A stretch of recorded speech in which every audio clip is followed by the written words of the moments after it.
Plus de 16 000 personnes ont été portées disparues en Alaska depuis 1988, soit plus du double de la moyenne nationale. Beaucoup n'ont jamais été retrouvées, et un nombre alarmant d'entre elles a disparu dans une région isolée. Un endroit si vaste, si isolé, que lorsqu'une personne disparaît, elle peut s'évanouir sans laisser de traces. Quelque chose pourrait-il les traquer? La nature sauvage cache-t-elle quelque chose de plus sombre? Je suis Josh, et dans cet épisode de The Infographics Show, nous enquêtons sur la possibilité troublante que quelque chose en Alaska fasse disparaître des gens. En 1972, Nick Begich Sr. était l'une des personnalités les plus connues de l'Alaska, élu à la Chambre des représentants des États-Unis en 1970, représentant tout l'État. Ambitieux et déterminé, il voulait porter la vaste nature sauvage et le potentiel inexploité de l'Alaska jusqu'au cœur du pouvoir à Washington D.C. Mais ses rêves ne dureraient pas longtemps.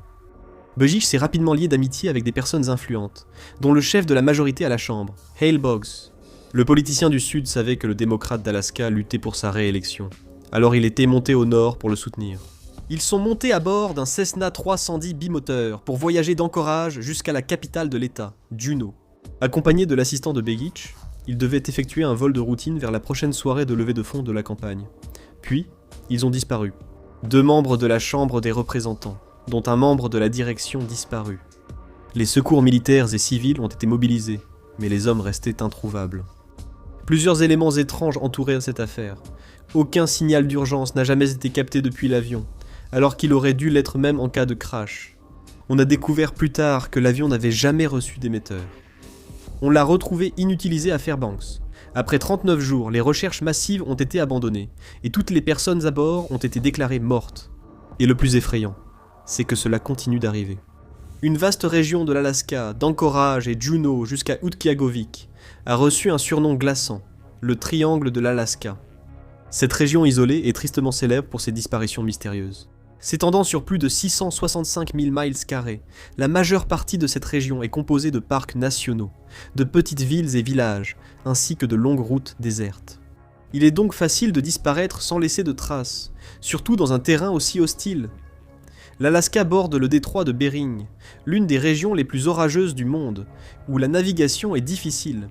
Les avions, surtout petits et non faits pour la haute altitude, sont très vulnérables à la turbulence.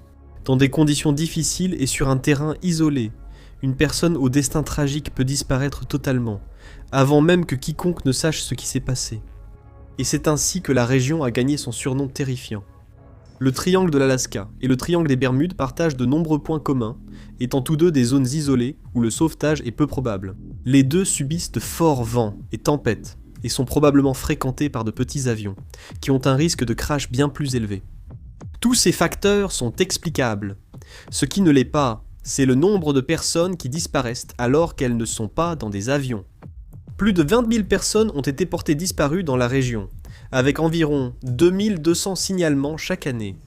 Certains se demandent s'il ne se passe pas quelque chose de plus sombre ici. L'Alaska a été le théâtre de certaines des observations de Pan les plus intrigantes de l'histoire américaine, et ce, depuis avant qu'il ne devienne un État. En 1947, 3 adolescentes près d'Anchorage ont affirmé avoir vu un étrange objet blanc, en forme de disque au-dessus de la base aérienne locale. Il était plus petit qu'un avion et plus grand qu'un ballon-sonde. Cela s'est produit la même année que Roswell, et bien que moins célèbre que l'événement du Nouveau-Mexique, ce fut le premier d'une longue série en Alaska. Panique ou quelque chose de plus sombre? Découvrez la vérité sur ce mystère et d'autres. Pensez à aimer, partager et vous abonner. C'est bien moins cher qu'une équipe de recherche. En une seule semaine, au cours du mois d'octobre 1950, il y a eu 7 observations de Pan dans la petite ville de Sitka, en Alaska. À ce jour, l'Alaska reste l'un des principaux foyers du pays pour les observations de Pan, surtout avec autant de personnes qui disparaissent dans la nature.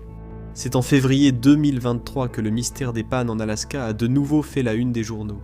Peu de temps après qu'un ballon météo chinois ait pénétré dans l'espace aérien américain, mettant les défenses en état d'alerte maximale, un objet mystérieux est apparu au-dessus du nord de l'Alaska. Il a rapidement été abattu par les chasseurs F-22 de l'US Air Force. Le gouvernement n'a pas identifié l'objet, mais les rapports du pilote ont rapidement semé la panique parmi la population. Certains ont décrit un objet en forme de voiture volant sans propulsion visible. D'autres ont dit qu'il n'apparaissait pas sur leur radar. Les débris de l'appareil ont coulé dans la mer, et les efforts de récupération ont ensuite été abandonnés. Les théories sur des pannes enlevant des gens ne sont pas prouvées, et il existe peu de témoignages de rencontres rapprochées. Avec des avions et randonneurs disparus, ces lumières étranges accentuent le mystère. Le ciel pourrait cacher quelque chose d'encore plus étrange. Les anomalies magnétiques sont courantes dans la partie sud-est de l'Alaska, près des principales villes de l'État et à la base du triangle de l'Alaska. Ces anomalies, capables de perturber les équipements électroniques, sont aussi fréquentes au-dessus de l'eau et pourraient expliquer la chute d'avions dans le triangle.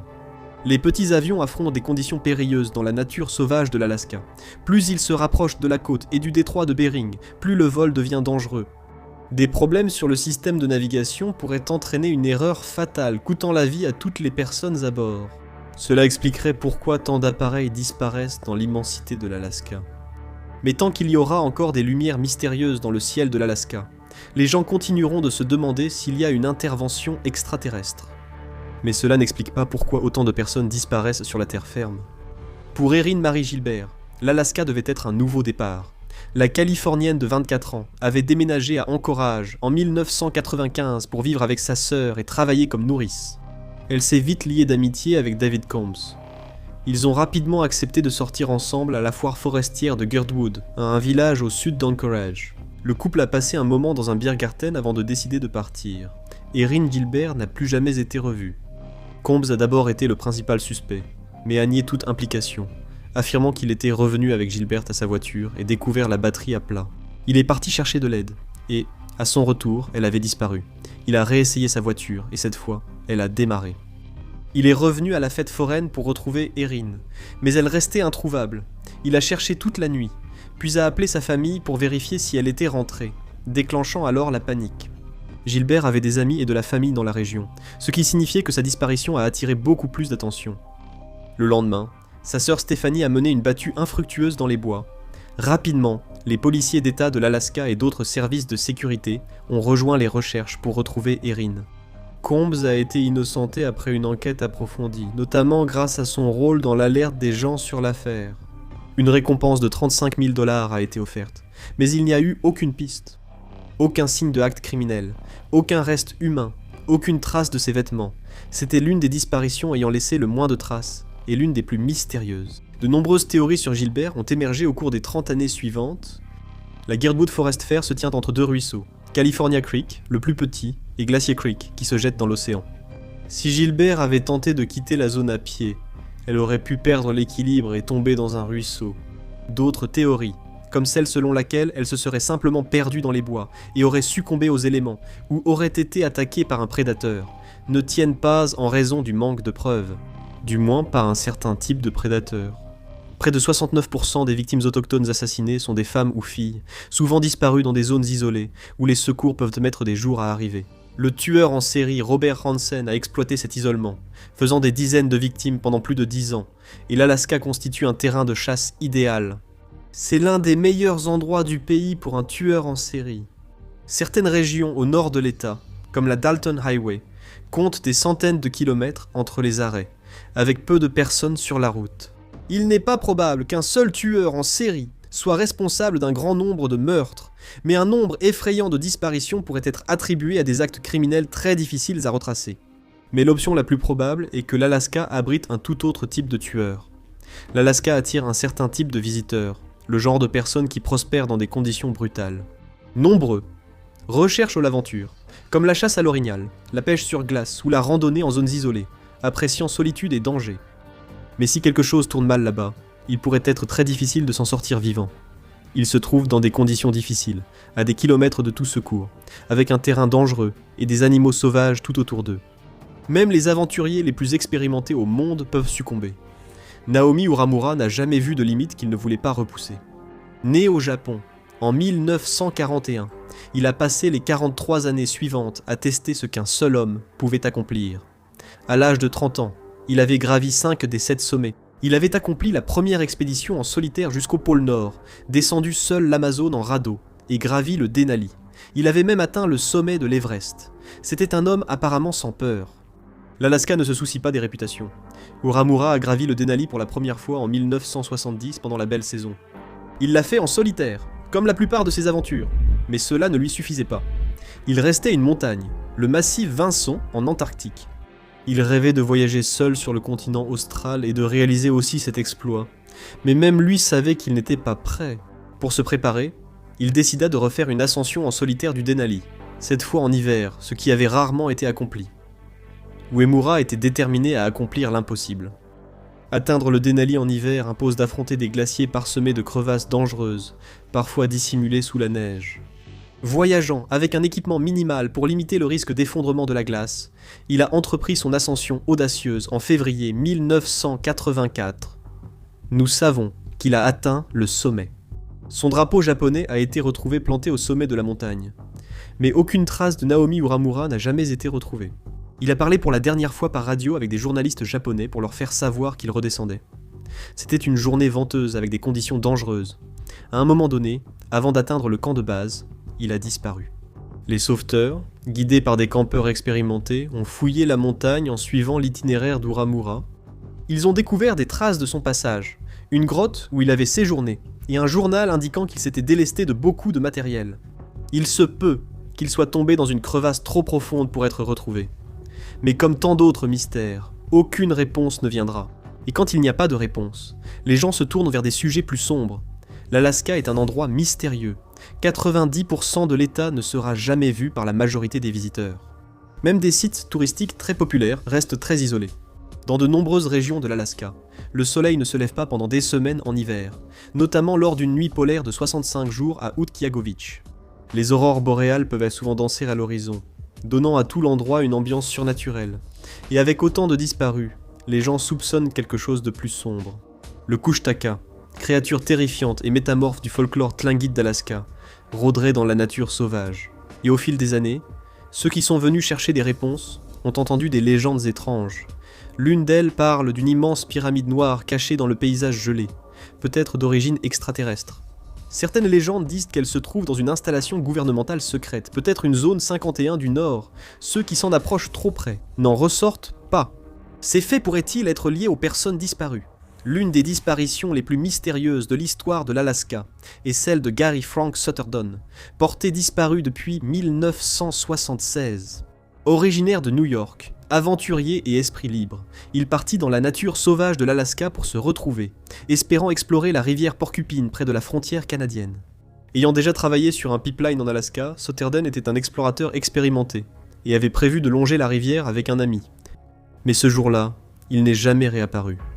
Sutterdon avait des proches dans la région et à New York qui voulurent des réponses, et ils ont vite formé une équipe de recherche.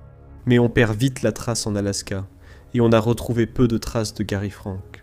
Ses lunettes et sa carte d'identité ont été retrouvées le long du sentier en 1977 après que la famille a engagé un guide de montagne pour les recherches. Mais l'espoir s'est vite envolé. Une pierre tombale a été érigée en son honneur avec l'inscription « Disparu en Alaska », l'ajoutant à la liste de ceux disparus sans laisser de traces. Et pendant près de 50 ans, la situation est restée ainsi. C'est en 1997 qu'un chasseur marchait le long de la rivière Porcupine et fit une découverte macabre sur la berge, un crâne humain. Les policiers ont fouillé la zone à la recherche de traces d'un corps, mais ils n'en ont trouvé aucune. Le crâne a donc été emballé et envoyé au bureau du médecin légiste de l'État. Il a été classé comme reste non identifié et mis de côté jusqu'en 2022 lorsque l'affaire a été rouverte. La généalogie s'était améliorée et de nombreuses disparitions étaient résolues à travers le pays. Des os ont servi à établir un profil ADN, révélant les premiers indices de vérité. Il ne leur manquait plus qu'une correspondance génétique. Le frère de Sutterdon était toujours en vie et a pu faire son deuil, mais cela a aussi soulevé de nouvelles questions. Comment son frère est-il mort ? Des marques sur le crâne laissaient penser à une possible attaque d'ours, mais l'absence de tout signe de lutte ou de sang provenant d'une attaque mortelle rend l'affaire loin d'être simple. L'affaire Gary Frank Sutterdon a fini par obtenir une réponse, même si cela a pris des décennies. C'est largement suffisant pour que des milliers d'autres disparaissent dans l'immense triangle d'Alaska. Et le terrain sera toujours l'ennemi des réponses, ici. Le triangle d'Alaska fait plus de 300 000 miles carrés, soit plus de la moitié de l'État. Les disparitions surviennent dans de petites villes, parcs nationaux ou sur des routes isolées. Souvent, lorsqu'on s'en aperçoit, toute trace a déjà disparu. Chaque année, des milliers de personnes disparaissent ici sans trace. Est-ce la nature ou quelque chose de plus sombre ? Le taux de disparition dans le triangle de l'Alaska reste stupéfiant et ne ralentit pas, alimentant l'une des théories les plus étranges à ce jour. La région abrite des vortex d'énergie qui absorbent simplement les gens et les emmènent ailleurs. Cette théorie découle des irrégularités magnétiques qui provoquent des dysfonctionnements sur les avions. Le terrain près du cercle arctique est connu pour ses fluctuations d'énergie. Mais l'autre fondement de cette théorie, c'est que des gens disparaissent tout simplement. Juste une autre victime du triangle de l'Alaska. L'Alaska n'est pas le seul endroit où des gens disparaissent, sans laisser de traces. Parfois, un avion entier peut disparaître. Découvrez pourquoi la recherche du MH370 a été relancée pour en savoir plus sur la disparition la plus célèbre de tous les temps. Ou cliquez plutôt sur cette vidéo.